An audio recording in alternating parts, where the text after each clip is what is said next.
ইসলামী শরীয়তের দৃষ্টিতে মাজারের কুমিরকে ভোগ দেওয়া বা তাকে বিশ্বাস করে কোনো কিছু বলি দেওয়া মানত করা নিঃসন্দেহে বড় গুনাহ এবং শিরকের অন্তর্ভুক্ত। এটি কুসংস্কার এবং তাওহীদের পরিপন্থী কাজ। শিরক বা অংশীদার স্থাপনা।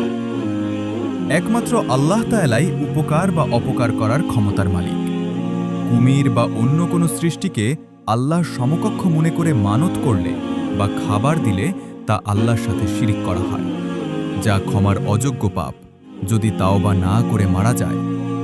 মানত ও বলি। ইসলামে মানত বা বলি শুধুমাত্র আল্লাহর নামে করতে হয়।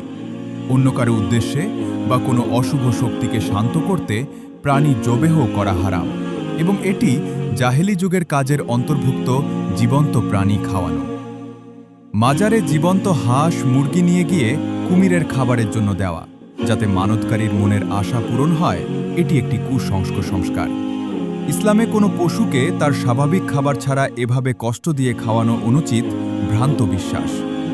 যারা বিশ্বাস করে যে মাজারের কুমির বা পীর তাদের উপকার করবে, তারা ভুল আকীদায় বিশ্বাসী। ইসলাম অনুযায়ী একমাত্র আল্লাহর কাছেই সাহায্য চাইতে হবে। সংক্ষেপে, মাজারে কুমিরকে ভোগ দেওয়া বা তার নামে মানত করা ইসলামে হারাম এবং এটি ঈমান ধ্বংসকারী শিরকি কাজ। বাগেরহাটের খান জাহান আলী। মাজারসহ বিভিন্ন মাজারে কুমির নিয়ে এমন কুসংস্কার প্রচলিত রয়েছে যা থেকে মুসলমানদের বিরত থাকা উচিত।